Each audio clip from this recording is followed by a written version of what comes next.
नमस्कार ट्रेनीज। मैं अनुराग सक्सेना आप सभी लोगों का हार्दिक स्वागत एवं अभिनंदन करता हूं इंस्ट्रक्टर कमेटी की खास पेशकश आईटीएफ फर्स्ट ईयर की ट्रेड थ्योरी क्लासेस में। तो ट्रेनीज, आज का ये वीडियो आप लोगों के लिए बहुत स्पेशल है क्योंकि आज के इस वीडियो लेक्चर में हम क्वेश्चन नंबर 101 से लेके 120 तक करने वाले हैं, जिसके साथ ही आपके लगभग बहुत अच्छा आपको मटेरियल मिल चुका है। ठीक है, और हमारा प्रयत्न है कि हम जल्दी से जल्दी इस पूरे पीडीएफ को सॉल्व करें और जल्दी इन्हीं कॉन्सेप्ट्स के साथ सॉल्व कर रहे हैं। तो मेरा पूर्ण विश्वास है कि जो भी बच्चे हमारे साथ रोज रात को 9 बजे इस पीडीएफ को लगा रहे हैं उनका कॉन्सेप्ट बहुत अच्छा डेवलप होगा, और वो सिर्फ आईटीआई के एग्जाम में ही नहीं बल्कि आगे भी अगर वो कहीं इंटरव्यू फेस करते हैं या गवर्नमेंट एग्जाम देते हैं तो वहां भी उनकी बहुत हेल्प होगी, क्योंकि हमारा प्रयत्न हमेशा ही रहता है कि सिर्फ आपको हम क्वेश्चन नहीं देते हैं। मैं फिर से अपना टारगेट क्लियर कर रहा हूं, हम वो नहीं है कि सिर्फ आपको जो क्वेश्चन रटाने में ध्यान दें, हम पूरा कॉन्सेप्ट आपको समझाने का प्रयत्न करते हैं। ठीक है, तो चलिए बिना किसी देरी के शुरू करते हैं क्वेश्चन नंबर 101 से। और एक बात मैं और रिपीट कर दूं कि रोज रात को 9 बजे हम पूरा प्रयत्न कर रहे हैं कि वीडियोस आए जल्दी से जल्दी। तो आप लोग भी रोज रात को 9 बजे आके हमारे साथ क्वेश्चन प्रैक्टिस करें और अपने दोस्तों को भी इस बारे में बताएं। ठीक है, चलिए क्वेश्चन नंबर शुरू करते हैं। आज की वीडियो का पहला क्वेश्चन में कहता है, what is the reason for scratches produced on filed surface. File की गई सरफेस पर खरोंच चिप्स के उत्पादन का कारण क्या है? तो ऑप्शन है pinning, glazing, file bite, wiping. देखिए, जब भी हम कई बार फाइलिंग करते हैं तो क्या होता है, जो हमारा सरफेस होता है ना, उसमें फाइलिंग की वजह से अगर निशान पड़ जाते हैं हल्के हल्के। देखा होगा आप लोगों ने वर्कशॉप में जब आप फाइलिंग करते हैं तो कई बार फाइल ऐसे निशान छोड़ने लगती है हल्के हल्के। तो वो क्यों होता है? वो होता है पिनिंग ऑफ फाइल की वजह से। ये कॉन्सेप्ट कल भी आया था पिनिंग ऑफ फाइल का। मैंने कल भी आपको एक्सप्लेन किया था कि पिनिंग ऑफ फाइल क्या होता है, कि जैसे हमारी फाइल है ना, इसमें छोटे छोटे कण अटक जाते हैं सॉफ्ट मटेरियल्स के। अगर आप अपनी फाइल से लकड़ी का भी घिसेंगे तब आप पाएंगे कि इसमें लकड़ी अटक गई है छोटी छोटी। तो वैसे ही जो हमारा धातु होता है उसके कण भी इसमें अटक जाते हैं। अब देखिए, अब अगर इसमें धातु के कण अटके हुए हैं तो उसकी वजह से क्या होगा, ये जो धातु है ये हमारे जो फाइल के फिनिश करा हुआ मटेरियल उसमें स्क्रैच मारता है। तो ये उसको बोलते हैं पिनिंग ऑफ फाइल। ठीक है, तो ये होता है पिनिंग ऑफ फाइल के वजह से। अगले क्वेश्चन देखिए, चिजल से क्वेश्चन कई बार रिपीट हुआ है, फिर मैं बोल रहा हूं कि फिगर वाले क्वेश्चन मत छोड़ के जाना। एग्जाम में 20% क्वेश्चन कम से कम चित्र वाले देखने को मिल रहे हैं लगातार 3 सालों से। ठीक है, तो आपसे चिजल का नाम पूछा है, मैं कई बार आपको दिखा चुका हूं चिजल को, पिछले 3 वीडियो में लगातार रिपीट हो रहा है। इसको हम बोलते हैं वेब चिजल।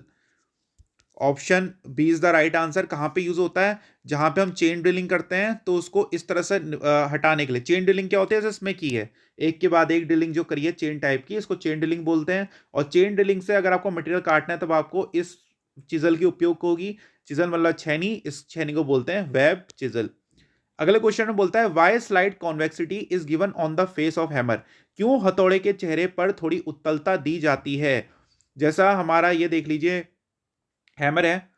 ठीक है, तो ये कह रहा है जो हमारा हैमर होता है एकदम इस तरह से स्क्वायर नहीं होता, वो क्या होता है, हल्का सा इस तरह से उसको उत्तल बनाया जाता है, कॉन्वेक्स बनाया जाता है। तो इसका कारण क्या है? तो ऑप्शन आपके सामने, प्रभावी चोट बनाने के लिए। ऑप्शन बी, किनारे की खुदाई से बचाने के लिए। ऑप्शन सी, चोट मारते समय एक समान लोड की अनुमति देने के लिए। ऑप्शन डी है, काम की सतह को नुकसान से रोकने के लिए। ठीक, तो इसका सही आंसर है, देखिए कुछ चीजें जो हैं आपको याद करनी पड़ेंगी। ठीक है, तो इसको याद कर लीजिए कि ये हम क्यों करते हैं, to avoid digging of the edge. क्योंकि भारत स्केल में कई क्वेश्चंस ऐसे हैं जिनको जिनको याद ही करना पड़ेगा आपको। ठीक है, ये उनमें से क्वेश्चन है। ठीक, तो इसको याद कर लीजिए, to avoid digging of the edge. अगर हमारी सरफेस एकदम प्लेट एकदम प्लेन होती है ना, तो उससे स्ट्राइकिंग हमारी अच्छी नहीं होती। ठीक है, जिससे किनारे खराब हो जाते हैं। तो आप इसको याद कर लीजिए, to avoid digging of the edge, किनारे को खुदाई से बचाने के लिए। अगले क्वेश्चन में बोलता है, what is the name of the hammer. जल्दी बता दीजिए इसका आंसर कमेंट में, इस हैमर का नाम क्या है। ठीक, ऑप्शन है आपके सामने, mallet hammer, ball peen hammer, cross peen hammer, straight peen hammer. तो सीधे सीधे आपको दिख रहा है क्या, क्रॉस पिन हैमर है। क्योंकि क्रॉस पिन हैमर किसको बोलते हैं, जिसमें हमारा हैंडल इस तरह से लगा है और इसका जो पिन है वो किस, सॉरी, जो इसका ये क्रॉस है वो किस तरह से, इस तरह से है। अगर ये हमारा जैसे हमारा हैंडल इस तरह से है और अगर जो हमारा पिन है वो भी इसी तरह से होता, तब हम इसको क्या बोलते हैं, स्ट्रेट पिन हैमर। मगर इस केस में आप देख रहे होंगे कि हमारा हैमर इस तरह से है और इसका पिन कैसा लगा है, इसके क्रॉस में लगा है इसका एंगल। ठीक, अगर इसका एंगल ऐसे क्रॉस में ना होके, जो नीचे इसकी एज आप देख रहे हैं, ऐसे क्रॉस में ना होके हैंडल के स्ट्रेट में ही होती, तो उसको हम बोल देते स्ट्रेट पिन हैमर। और बॉल पिन हैमर क्या होता है, ऊपर वो होता है, नीचे यहाँ पे बॉल सॉरी पिन लगा होता है, ठीक है, बॉल लगी होती है, उसको बॉल पिन हैमर बोलते हैं। अगले क्वेश्चन में बोलता है what is the name of angle between the axis of chisel and job surface while chipping. Chipping करते समय छेनी के अक्ष और जॉब की सतह के बीच के कोण का नाम क्या है। देखिए, ये जो क्वेश्चन है ये भी भारत स्केल में क्वेश्चंस बहुत रिपीट है, तो अगर आप हमारी वीडियो रेगुलर देख रहे हैं तो आप इसको आसानी से आंसर कर पाएंगे। ये देखिए, मैं फिर से आपको दोबारा एक्सप्लेन कर देता हूं। ये देखिए, जैसे ये हमारी छेनी है, ठीक, तो छेनी हमेशा 3 एंगल बनाती है। मैंने भी तक आपको 3 एंगल के बारे में बताया था। ये जो एंगल होता है कि आपने अपनी छेनी को, ये जैसा हमारा जॉब सरफेस है, वर्क पीस जिसको आप काट रहे हैं, और ये हो गया हमारी छेनी, ठीक है, चिजल, तो ये 3 एंगल मुख्यतः बनाएगी। पहला एंगल कि ये जॉब से कितने एंगल पे है, इसको बोलेंगे क्लियरेंस एंगल, ठीक। दूसरा, इस चिजल का एंगल क्या है खुद में, इसको बोलेंगे पॉइंट एंगल, या फिर कटिंग एंगल भी कई बार इसको बोल देते हैं, ठीक है। जो चिजल का खुद का एंगल कितना है उसको बोलते हैं पॉइंट एंगल। तीसरा, ये जो एंगल आपको दिख रहा है जो इसके 90 डिग्री के साथ बनाता है, इसको बोलते हैं रेक एंगल। बहुत ध्यान से देखिए। अब ये 3 एंगल तो मैंने अभी आप तक आपको क्लियर कर दिए थे। एक चौथा एंगल आप और याद रखिए। देखिए, क्लियरेंस एंगल तो ये हो गया ना, अगर आपसे जॉब की एक्सिस के साथ, एक्सिस मतलब एक ऐसी रेखा जो आपके कोई भी बॉडी को बीच में से डिवाइड करती है, ऐसे लाइन अगर हम खींचे हैं तो ये लाइन इसको बीच में से डिवाइड करेगी, तो ये जो एंगल आपका ग्राउंड के साथ बनाएगी, सरफेस के साथ, इसको हम बोलते हैं इंक्लिनेशन एंगल, ठीक है, झुकाव कोण, इंक्लिनेशन एंगल। तो उसको ध्यान कर रखेंगे आप,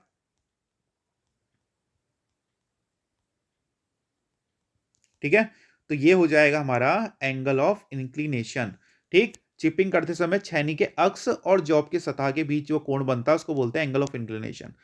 अगले क्वेश्चन में बोलता है what is the property of metal that permits no permanent distortion without break before breaking. धातु की वह प्रॉपर्टी क्या है जो टूटने से पहले कोई स्थायी विकृति की अनुमति नहीं देती। तो ऑप्शन है आपके सामने, टेनासिटी, हार्डनेस, ब्रिटलनेस, टफनेस। देखिए, क्वेश्चन थोड़ा सा घुमा हुआ है, ठीक। आपसे कह रहा है वो प्रॉपर्टी क्या है जिसमें मटेरियल डिफॉर्म नहीं होता बल्कि सीधे टूट जाता है। तो ये होता हमारा भंगुरता में, ठीक है। अगर मटेरियल हमारा डक्टाइल है तो क्या होगा, डक्टाइल है, मेलेबल है, तो आपने इधर से फोर्स लगाया, हैमर मारा, तो ऐसे करके मुड़ जाएगा इस शेप में, ठीक है, ऐसे करके मुड़ जाएगा। मगर अगर भंगुर होगा तो ये अपना शेप चेंज ना करके सीधे टूट जाएगा। तो क्वेश्चन आपसे घुमा के पूछा है तो उसको ध्यान रखिएंगे। तो फिर से रिपीट कर रहा हूं, धातु की वह प्रॉपर्टी क्या है जो टूटने से पहले कोई स्थायी विकृति की अनुमति नहीं देती है। तो ध्यान रखिएगा, ब्रिटलनेस होता है। अगले क्वेश्चन में आपको एक्स पार्ट दिखाया है और आपको इसका नाम दिखाना है, बताना है कि क्या है।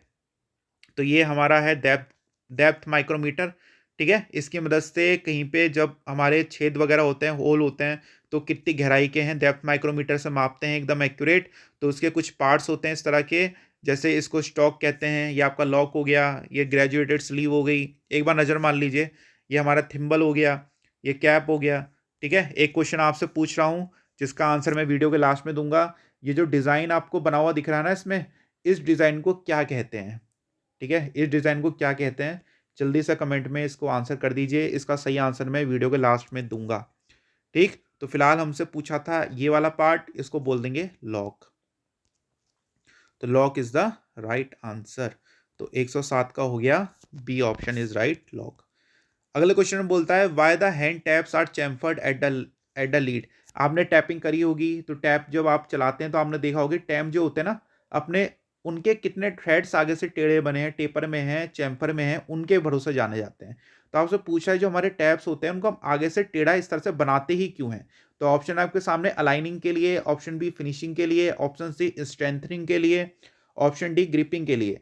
तो इनको हम टेढ़ा इसलिए बनाते हैं आगे से जिससे जो हमारे होल है उसमें अच्छे से अलाइन हो जाए। जब ये अलाइन होंगे होल में तभी इनसे चूड़ियां बनेंगी। ठीक है, तो अलाइनिंग के लिए इनका उपयोग करते हैं। अगला क्वेश्चन में है what is the name of drilling machine. आपको एक ड्रिलिंग मशीन दिखाई गई है, आपको इसका नाम बताना है। तो ये है हमारी पिलर टाइप ड्रिलिंग मशीन। एक पिलर आपको दिख रहा है, पिलर मतलब खंबा, तो सीधे सीधे होगी पिलर टाइप ड्रिलिंग मशीन। 109 का ए। अगला क्वेश्चन देखिए, थोड़ा सा आपको परेशान कर रहा होगा ये, ठीक, मगर मैं आपको बहुत इसका बेसिक तरीका बताऊंगा, उससे आप कोई भी इस तरह क्वेश्चन कर पाएंगे। तो आपके सामने एक ब्रिटिश माइक्रोमीटर है, आपको इसकी रीडिंग बतानी है। ठीक, देखिए ये जो हमारा ब्रिटिश माइक्रोमीटर होता है, इसको हम ब्रिटिश माइक्रोमीटर इसलिए कहते हैं क्योंकि जो आपको ये वाला स्केल दिख रहा है ना अपना स्लीव वाला, इसमें 10 रीडिंग होती है। जैसे 1 2 3 आपको दिख रही हैं, ऐसे जाते जाते 10 तक जाता है। और जो इसके 10 भाग होते हैं, उनकी वैल्यू होती है 1 इंच के बराबर। ठीक, और जो इसमें एक भाग इसका होता है, जैसे एक यहाँ पे लिखा है तो ये होगा 0.1 इंच, जो 2 यहाँ पे लिखा है ये होगा 0.2 इंच, जो 3 यहाँ पे लिखा है ये होगा 0.3 इंच। इस तरह से चलता है। ठीक है, ये तो हो गया ऊपर के इसके मेन स्केल। जो इसके नीचे के स्केल होते हैं, ठीक है, जैसे इनको आपको जो सब डिवीजन दिख रही है, जैसे ये वाला पार्ट हो गया 3 का और अगला पार्ट हो गया छोटा वाला जो पार्ट है, इसके एक भाग की वैल्यू होती है 0.25। ठीक, और जो इसका आपको याली वैल्यूज दिख रही है, इसके एक भाग की वैल्यू होती है 0.001। ठीक, अब हम इसकी निकालेंगे रीडिंग। देखिए देखिए ऊपर आपको मेन स्केल में दिख रहा है कि ये 3 मैच कर रहा है यहाँ पे, तो 3 इंटू 0.1 करेंगे, कितना आएगा 0.3। उसके बाद यहाँ पे सब डिवीजन में अगर हम देखें तो मेरे हिसाब से इस फिगर में थोड़ा सा एरर है। यहाँ पे एक लाइन इस तरह से और आनी चाहिए थी। ठीक है, एक लाइन और आनी चाहिए थी, तभी आपका जो इसमें आंसर दिया ऑप्शन में तभी मैच करेगा। ठीक, तो अब देखिए अब यहाँ पे कितनी सब डिवीजन हमको दिख रही है, 2 सब डिवीजन दिख रही हैं। तो एक सब डिवीजन का मान कितना होता है 0.25। तो 2 सब डिवीजन का मान कितना हो जाएगा, सॉरी एक सब डिवीजन का मान कितना होता है 0.025 कर लेना है, इसको थोड़ी गलती हो गई 0.025। तो इसको इंटू करेंगे आपको कितना आएगा 0.050। ठीक, उसके बाद आप यहां पे देखेंगे तो कौन सी लाइन इससे मैच कर रही है, ये है 9th लाइन। तो जो ये वाला स्केल होता है हमारी, इसकी वैल्यू कितनी होती है 9 इंटू 0.001। तो उसको आप इंटू करेंगे कितना आएगा 0.009। तो इन सबको आप ऐड कर दें कितना आएगा, ये देखिए 9, इधर आ गया 5 और इधर क्या आ गया 0.3। तो इसका आंसर क्या हो गया 0.359। फिर रिपीट कर रहा हूं, जो हमारे ऊपर के मेन स्केल दिए रहते हैं, इसका एक पार्ट का मान होता है 0.1। तो जो आपको 1 दिख रहा है ये 0.1 है, ये 2 जो है ये 0.2 है, ये 3 है 0.3 है, इसलिए हमने इसको 0.1 से इंटू करा तो हमारा मेन स्केल में रीडिंग आ गई 0.3। उसके बाद आप कितने ही जीरो बढ़ा सकते हैं, पॉइंट के बाद उनकी कोई वैल्यू नहीं थी, हमने इसके आगे जीरो लगा लिए। जो हमारे सब डिवीजन है, जो छोटी छोटी आपको वैल्यूज दिख रही हैं ये वाली, इसका एक भाग का मान होता है 0.025। तो यहाँ पे मेरे हिसाब से फिगर में 2 सब डिवीजन होनी चाहिए थी, जिस हिसाब से ऑप्शन दिए हैं इसमें थोड़ी सी मिसप्रिंटिंग है। तो इसका 2 गुणा 0.025 हमने करा तो 0.050 इसका आंसर आ गया। ठीक, उसके बाद ये जो हमारी थिम्बल स्केल की रीडिंग दी गई है, ये 0.001 होती है इसका एक भाग का मान, तो 9 से गुणा करा तो 0.009 इसका आंसर आ गया। इन सबको आप ऐड करेंगे तो 0.359 इज द राइट आंसर। ठीक है, तो ऑप्शन सी राइट आंसर हो गया। अगले क्वेश्चन में बोलता है what is the accuracy of vernier bevel protector. Vernier bevel protector की एक्यूरेसी क्या होती है, तो आप इसको याद रखेंगे, ये होती है 5 मिनट। ठीक है, याद करें इसको। अगले कुछ और, वर्नियर बेवल प्रोटेक्टर किस काम आता है, प्रोटेक्टर, प्रोटेक्टर का मतलब चांदा, चांदा आता है एंगल मेजरमेंट के काम में। अगले क्वेश्चन में कहता है what is the reading of vernier caliper. आपको वर्नियर कैलिपर दिखाया गया है और आपको इसकी रीडिंग बता। ठीक है, तो देखिए आपको ऊपर से ये 4, ध्यान से देखिए इसको, इसकी रीडिंग कैसे निकालेंगे। ऊपर से आपको 4 5 6 इस तरह से दिख रहे होंगे ना। तो ये बेसिकली क्या होता है, ये आपका 40 है, ठीक है, ये 50 है, ये 60 है। तो 40 और 50 के बीच में क्या होगा 45 होगा। ठीक, और ये जनरली हम एमएम में ले रहे हैं। ठीक है, इसलिए 40 हो गया, ये 45 हो गया, 50 हो गया। तो ये वाली लाइन आप देखें 0, तो ये वाली लाइन कितनी रही होगी हमारी 35 रही होगी। तो उसको हमने 35.0 लिख लिया। उसके बाद अगर हमको अब आपको देखना है कि ये वाली लाइन से कितना आगे बढ़ा है, तो उसके लिए हम नीचे क्या देखेंगे, वर्नियर स्केल देखेंगे। तो वर्नियर स्केल में कौन सी लाइन मैच कर रही है 25 वाली। ठीक, तो प्लस 25 गुणा वर्नियर वर्नियर जो वर्नियर कैलिपर होता है उसका लीस्ट काउंट। तो वर्नियर कैलिपर का लीस्ट काउंट होता है 0.02। तो इसको आप गुणा करेंगे कितना आएगा 50, 25 टू जा 50, दो प्लेस में जीरो लगाएंगे तो 0.50। ठीक, तो इसको हम ऐड करेंगे 35.0 को और 0.50 को, तो क्या बनेगा 35.50। तो ये हो गया इसका करेक्ट आंसर। तो option D is the right answer. अगले क्वेश्चन में बोलता है why surface plates are made of stress relieved good quality of cast iron.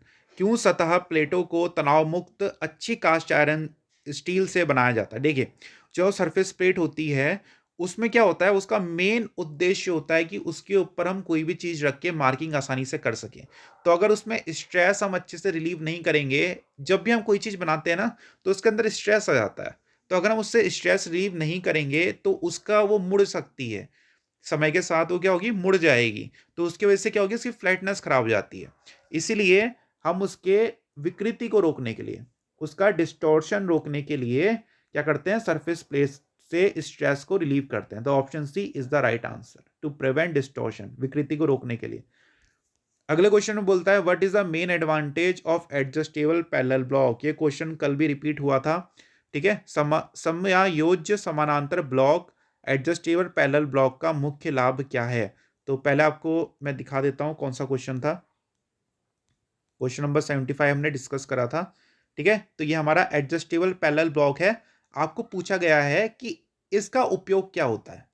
ठीक, इसका मेन यूज क्या है, इसका मेन एडवांटेज क्या है। तो आप देख रहे होंगे एडजस्टेबल जो हमारा पैरेलल ब्लॉक है, इसमें इस तरह से खांचे बना है, और जो ऊपर वाला पैरेलल ब्लॉक है इसमें आसानी से स्लाइड कर सकता है इस तरह से। ठीक, तो इसका मेन यूज यही होता है कि इससे हम अलग अलग हाइट्स प्राप्त कर सकते हैं। इसको आप जैसे स्लाइड करेंगे आपको अलग अलग हाइट मिलती जाएगी। तो ये होता है इसका मेन यूज।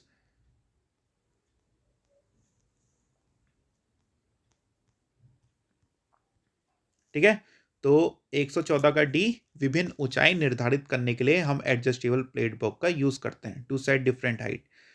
अगले क्वेश्चन में बोलता है which part of universal surface gauge is use to set scriber at required position exactly. Universal surface gauge के किस भाग का उपयोग आवश्यक सही पोजीशन पर स्क्राइबर सेट करने के लिए किया जाता है। तो देखिए, ये हमारा यूनिवर्सल सरफेस गेज है। आपसे पूछ रहा है कि अगर आपको एक्यूरेट एकदम अपना स्क्राइबर सेट करना है तो आप इसमें किस चीज का उपयोग करते हैं। तो हम यूज करते हैं यहाँ पे लगे हुए फाइन एडजस्टमेंट स्क्रू का। इसकी मदद से हम क्या करते हैं, ये जो हमारा स्पिंडल है इसको इस तरह से मूव करा सकते हैं कोई भी डायरेक्शन में। तो उस हिसाब से हम अपना इस जो हमारा स्क्राइबर है इसको सेट करते हैं। तो इसका आंसर क्या है, फाइन एडजस्टमेंट स्क्रू। तो ऑप्शन 115 का D is the right answer. अगले क्वेश्चन बहुत सिंपल है। आपसे पूछा है 1 मीटर में कितने मिलीमीटर होते हैं। तो बहुत सिंपल है, याद कर लीजिए। 1 मीटर में कितने होते हैं, 1000 मिलीमीटर होते हैं। अगले क्वेश्चन में आपको पूछा है वी ब्लॉक का नाम क्या है। तो ये है हमारा single level single groove V block. देखिए, वी ब्लॉक को याद करना बहुत सिंपल होता है। ये जहाँ पे खांचे बने हैं ना, इनको बोलते हैं लेवल। ठीक, और जो यहाँ पे आपको वी ग्रूव दिख रहा है इसको बोलते हैं ग्रूव। ठीक, तो जैसे अभी आप देख रहे हैं कि हमारा ये जो वी ब्लॉक है इसमें कितना है, एक ही लेवल पे खांचे कटे हुए हैं, तो ये हो गया सिंगल लेवल। अगर इसमें इस तरह से दो खांचे इस तरफ से कटे होते तो दो लेवल पे कटे हैं, तभी हो जाता डबल लेवल। ठीक, और अगर अभी आपको दिख रहा है यहाँ पे ऊपर एक ही ग्रुप बना हुआ है, और अगर एक ग्रुप यहाँ पे इसी तरह से नीचे भी बना होता तभी क्या हो जाता, डबल लेवल। ये देखिए, एक लेवल ये, एक लेवल ये, डबल लेवल, एक ग्रूव ये, एक ग्रूव ये, double V V block, sorry double double groove V block. अभी फिलहाल ये क्या है, सिंगल सिंगल लेवल है और सिंगल ग्रूव है, तो ये हो जाएगा single level single groove V block. 117 का B is the right answer. अगले क्वेश्चन में बोलता है what is the part marked as X in combination set. देखिए, कॉम्बिनेशन सेट से भी बहुत बार क्वेश्चन पूछा जा चुका है अभी तक वीडियो में। ये देखिए, कॉम्बिनेशन सेट है, इसके अलग अलग पार्ट्स हैं। तो कॉम्बिनेशन सेट बेसिकली क्या होता है, कई सारे टूल्स को मिक्स करके बनाया होता है। ठीक है, इस अकेले उपकरण से आप कई सारे चीज़ें का काम ले सकते हैं। जैसे इसमें चांदा भी होता है, प्रोटेक्टर हेड होता है, इसको सेंटर हेड बोलते हैं। ठीक, इसको स्क्वायर हेड बोलते हैं। तो इसमें क्या होता है, स्प्रिट लेवल भी लगा होता है, कई चीज़ें इससे हम काम में लेते हैं। तो ये जो भाग आपसे पूछा गया है इसको बोलते हैं स्क्राइबर। ये स्क्राइबर होता है। ठीक है, तो इसका आंसर हो गया 118 का बी, स्क्राइबर है ये जो दिखाया गया हमको चित्र में। अगले क्वेश्चन में बोलता है which caliper is use to find the centre of round bars.